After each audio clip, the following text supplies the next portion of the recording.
So, what does it mean to be a Coug for life? Just ask today's podcast guest. When you Google Mahmood Ghassemi, you'll see his background in electrical engineering. You'll definitely note his leadership, especially as the CEO of Sequoyah and his numerous boards he sits on. But the consistent theme you'll find over and over again is his true deep love for WSU and his heart for giving back. I have a hunch that his generosity is a part of his success. And today we're going to talk about that and so much more. Mahmood, welcome to the podcast for Cougs First. I'm so glad to have you here. Thank you. Thank you, Kelsey. It really is an honor for me to be here. Yeah, I was telling him before we hit record, Mahmood's like, thank you for asking me, but why the heck am I here? You're here because we're talking about leadership and what it takes to be a successful leader. And I think it's important, us as Cougs, we have a duty to help each other out here. And you've done so much in your career, but I think we have to bring it back to the very, very beginning. And how the heck did you end up in Pullman, Washington? Well, that's a long journey because I was born in Iran and I went through high school there. So I came to the United States to go to school. I ended up in Seattle because I had a relative here, but I didn't know anything about the universities and started at Shoreline Community College and spent a little bit of time at Seattle U. But I went to Pullman and I really loved the college atmosphere and they have a really good engineering program. So it was a natural and I ended up in Pullman and I liked the fact that it was a small town. It was all about university. Spent a lot of time with all the students, which really helped later, which I didn't know at the time. That connection is going to be a major impact in my career. At the time, I was just thinking about taking classes, pass, graduate, and look for a job. It turned out that all the relationship I built and the experience I went through, even with the people that I didn't know, which later I met, they're Cougs, but we all went through the same experience. When I start talking to a graduate alumni, we connect immediately. You know, it might have been different years that we were there, but we talk about the Coug, we're talking about the football stadium and all the activities we had. So all of a sudden, it creates what I explain is more like being a fraternity of alumni, right? Even the fraternities or sororities, you may be attending school 10 years apart from somebody else, but the experience we go through is the same and you feel connected. So later in my career, that became a huge impact on what I was trying to accomplish. Yeah. I mean, it's clear in meeting you, all the times that we've talked, everything on the internet, WSU, WSU, WSU. I just think that's so special. And I agree. When you meet a Coug, it's almost like the first 5 steps of getting to know someone. You just get to skip because we already have those Coug things in common. And I think it can be a great opportunity for people who are wanting to grow in their career. So for those that don't know, he is the current CEO. But you weren't always. You came out of college and you were doing electrical engineering. So what was your first job like? What were the first couple of years of career like? And then when did you shift from engineering to the business side? Because that's a different side of the table. So when I graduated as electrical engineering, I wanted to get a job as an electrical engineer. I wanted to design something, right? It's more of an accomplishment that I studied, I got educated, but all that education means nothing if you can't apply it, right, to go get a job. So the only thing I was thinking about, finding an opportunity to work in electrical industry, it turned out that I was working for a consultant that used to design buildings. And I liked the industries because every time you meet with different developers, different general contractors, different architects, different engineers, so it's not like sitting in the office and designing circuit boards or write codes. And I like that aspect of it, to have an opportunity to work on different projects with different people. That was great. And then there was an opportunity came up for me to work for another firm, which happened to have, it was an engineering department within an electrical construction company. And the first few years, I worked my way to become the chief engineer. And that was great. But the more I learned about the construction, and it's more of a dynamic approach. It's not just designing it on paper or on CAD and BIM modeling, but taking it to the next level, how the dynamic of what you make the design and come to a reality. I really enjoyed that part. So I started gravitating toward construction, or what we call pre-construction, which, to take the design disciplines and ideas and concept and come up with how we're going to build it, the cost factor, the time, the schedule.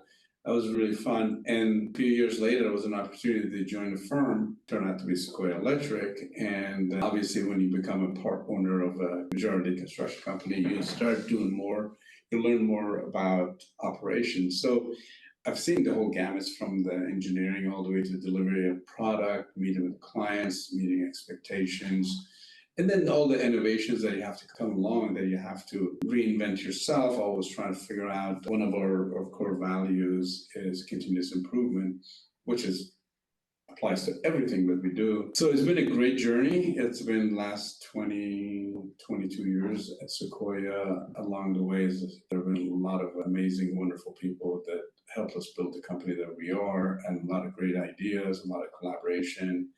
Yeah, a friend of mine used to say that it took me 30 years to be overnight success. Mine was like 35. So it's been a great ride.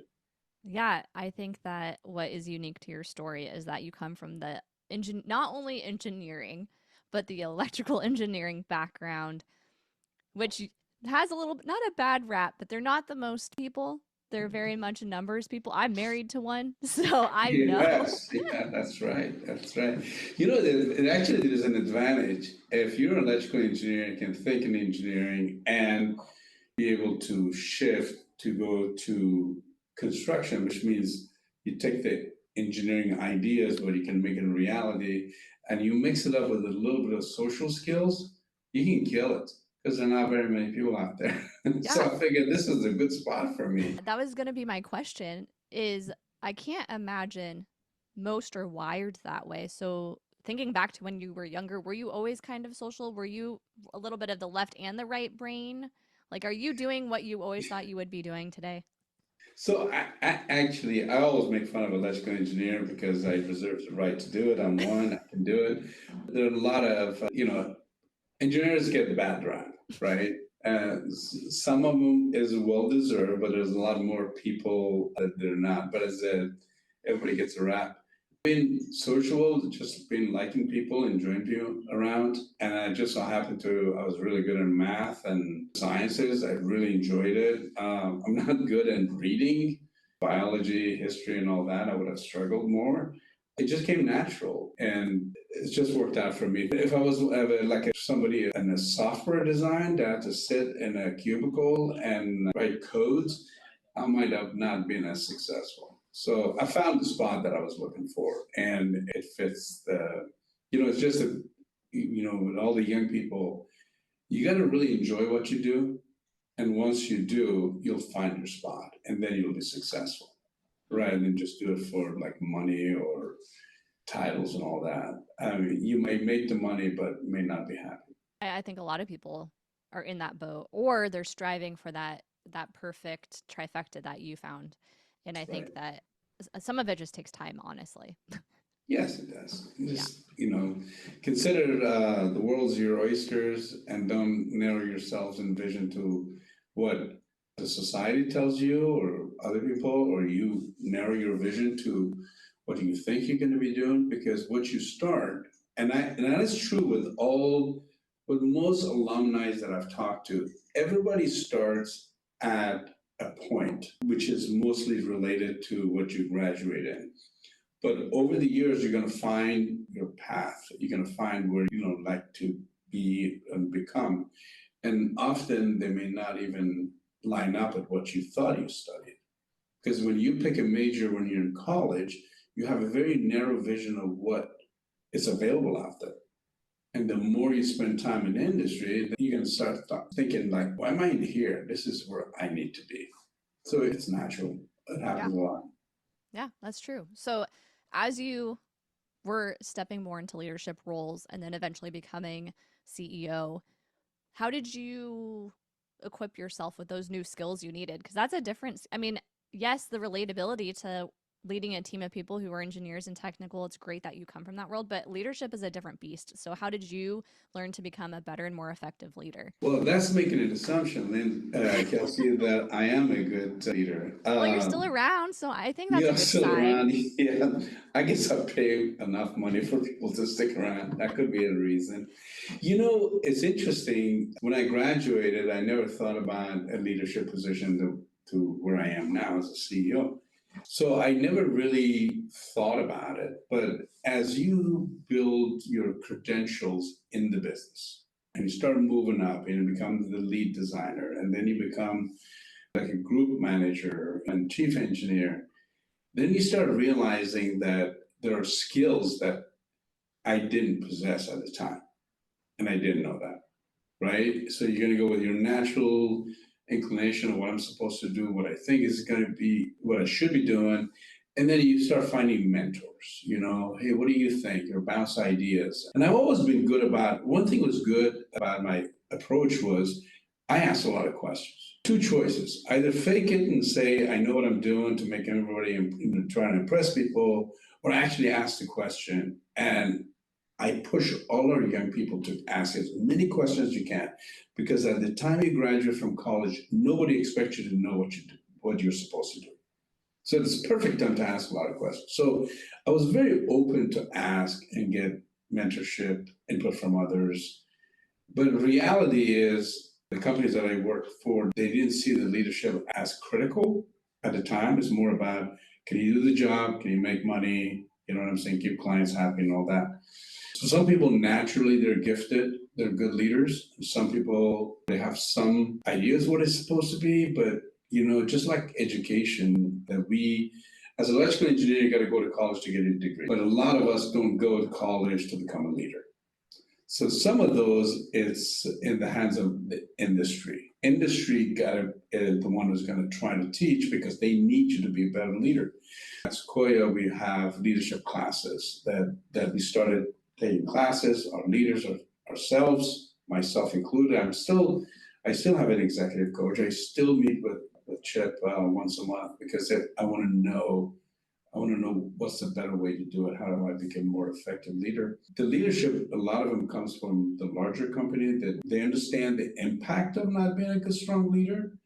So they teach that to technical. So you learn the technical part in college, the industry would teach you that portion. And I always tell the young people that get in the industry, go to a company that they have a lot of training, that they're willing to invest time and money. Your 4 years is just 4 years. The next 30 years, you have 30 years of education. If you start looking at it like that, then you choose to work for companies that have a lot of training, and leadership is one of them.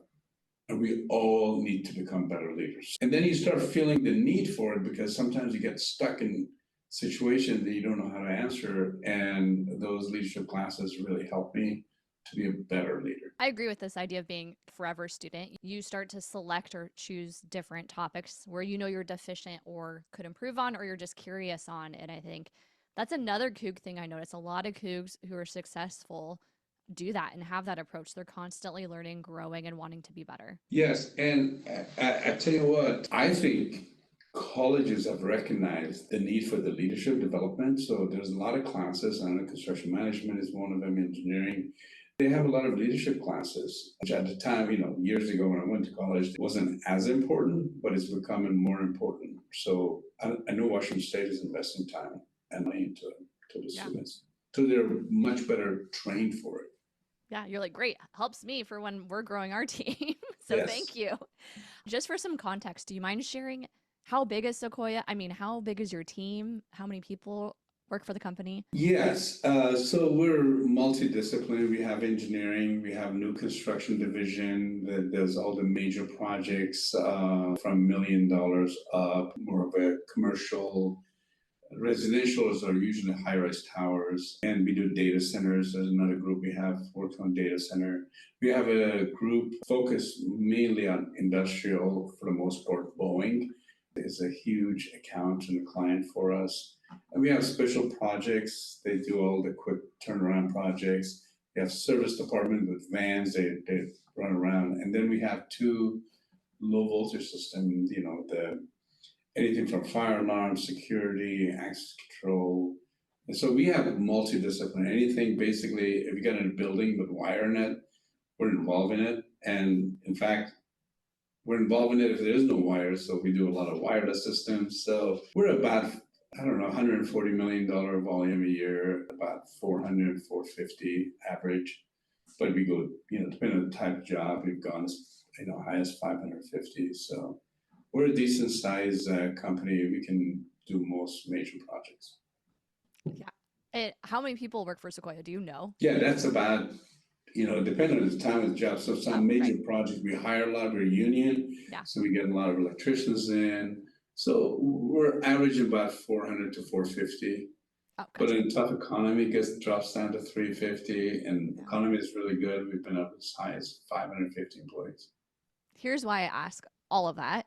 I want to set the tone because I'm curious what a normal day looks like for you with all those different facets of the business. How do you divide and focus your time? Could you walk us through like a day in the life? Well, I can tell you this a lot easier than 20 years ago when I started. We didn't, when you're a small company, and the unfortunate part is a lot of great quality, high-end, key players that you need, they won't go to small companies. So you have to, then you do a lot of work, you wear a lot of hats, and you got to do a lot of things, a lot of training to get to where we are. We're very lucky to have great leaders. And so for the most part, we have a lot of different managers for different divisions. Our chief operating officer is a very strong, well-talented person. And we have a lot of executive vice presidents. So my days are not as difficult as they used to be because I don't have to be everywhere. We have a great team. All professionals all work hard and they work together. They collaborate a lot. All the divisions work together. We invest a lot of time and effort to make sure that there is a big line of communication. And then we have a lot of field. For me, it's not as hard now because I've got all the leaders around me. Now I just think about where we're heading, where are we going to go? We're going to, we're working on manufacturing some of the products so we can ship it to job sites as opposed to be ineffective in the job sites and build it in place. And we're doing a lot of design work, major project design work, which the construction teams collaborate and they work together along with our manufacturing. Life is excellent right now. It's not as hard as it used to be, but it's always challenging, right? We always got economy to think about. You got to think about, where we're heading.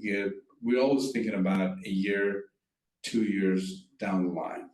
We start working on jobs that will start in a year and a half. So there's a lot of looking at the future and collaborating with our executive team to make sure we're all on the same page.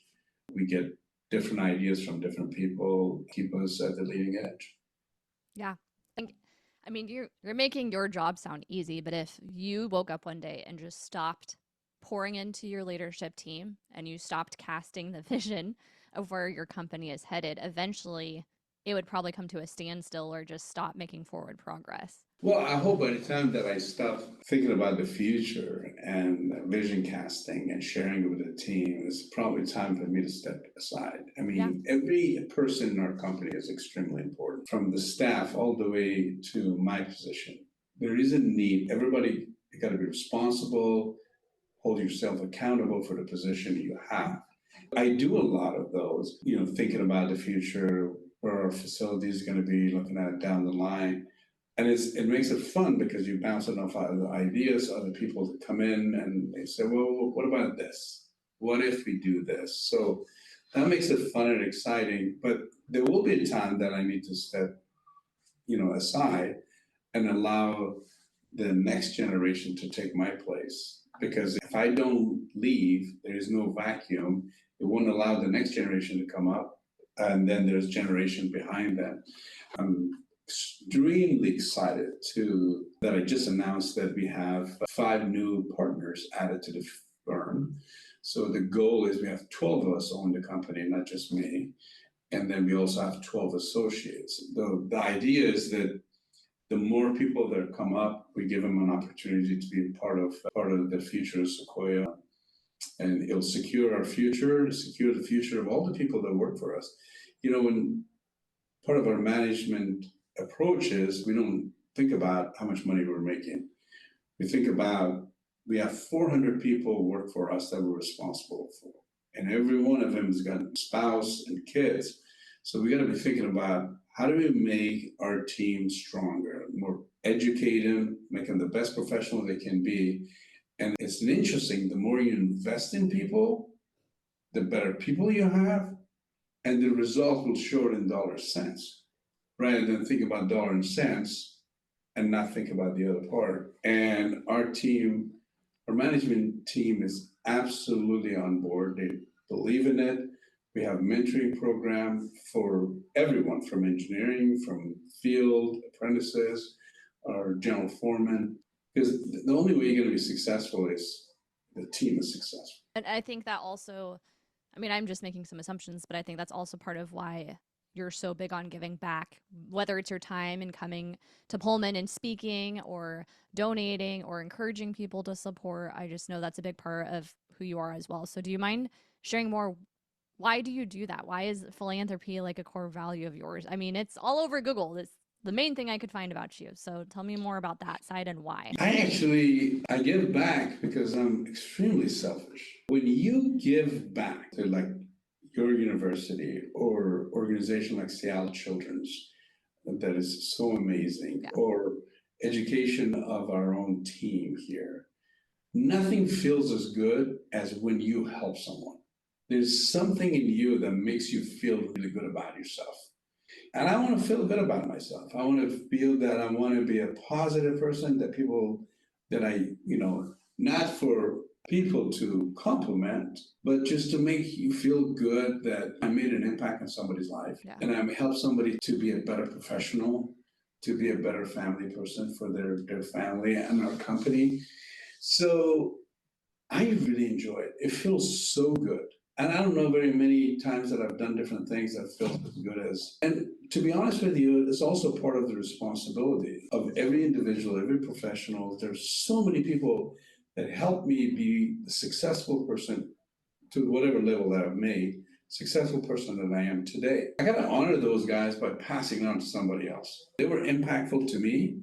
Like one of the reasons I love Washington State, ever since I graduated, just going around different people in Seattle, say, hey, what are you doing? I'm a cook. Oh, so am I. We start building a relationship. That has really helped my business. Because if I know somebody on the development side, or architect, or engineers, or general contractors, they're cool. And all of a sudden I've got the connections. And the connections help me land some opportunities that I might have not gotten otherwise. So when you start seeing that how impactful it has been, whether it's on the social level, whether it's a business level, or what have you. Why wouldn't I want to give back to the university that's been so good to me, right? I'm connected to them, they're giving back, and I'm giving back to them. And the other thing is when I talk to younger people like you and others at the university, actually, I don't know, makes me feel younger. When I go to Pullman, it's just like nothing has changed. I really enjoy learning and getting energy out of the younger people. So I do some mentoring for them, especially with construction management and engineering department. So no, I'm giving back because I'm a little selfish because I want to feel good. That's why I do it. I don't think selfish is the full appropriate word, but hey, whatever you're doing, keep doing because I think it's working and it's awesome to be connected in the way that we are. And I know that you're making your industry in the area better. So hard to argue that.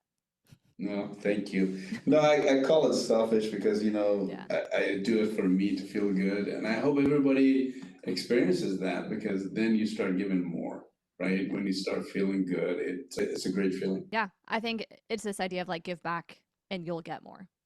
Absolutely, without a doubt. Okay. I told you this would go fast and it's time Yes, for a couple of rapid fire questions. sure.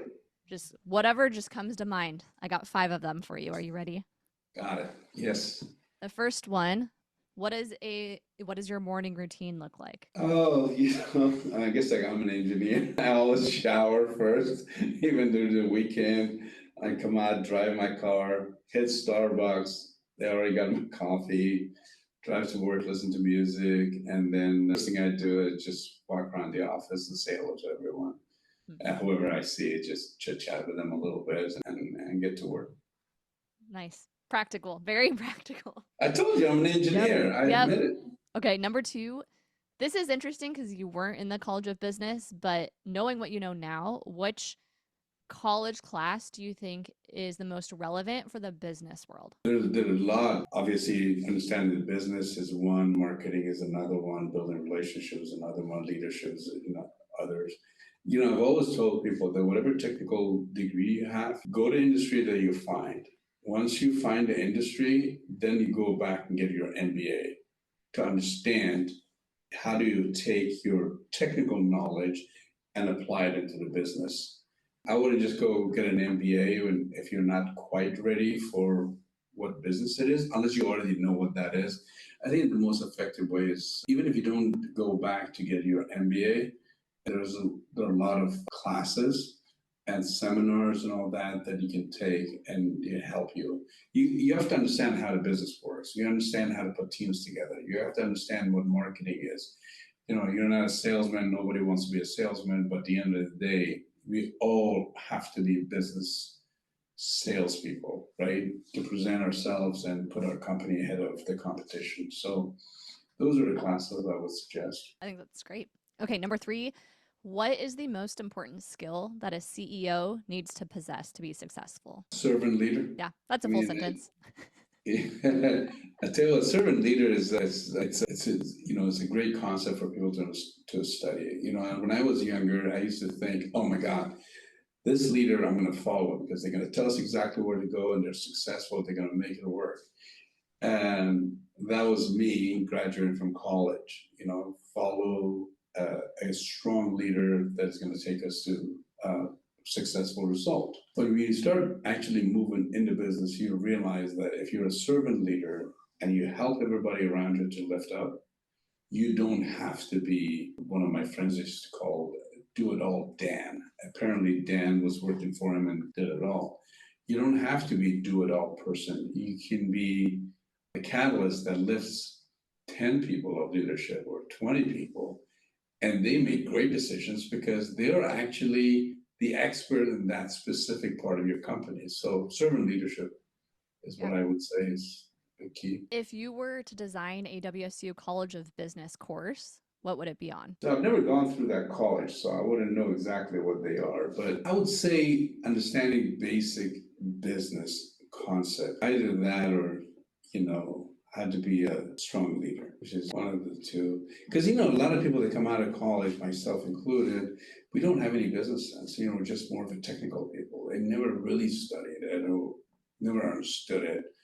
And the whole concept of how the business operates in the world would be something that would be helpful. As someone who went through that, yes, I agree. Yes. And the last one I have is, could you give one tip on how to network more effectively?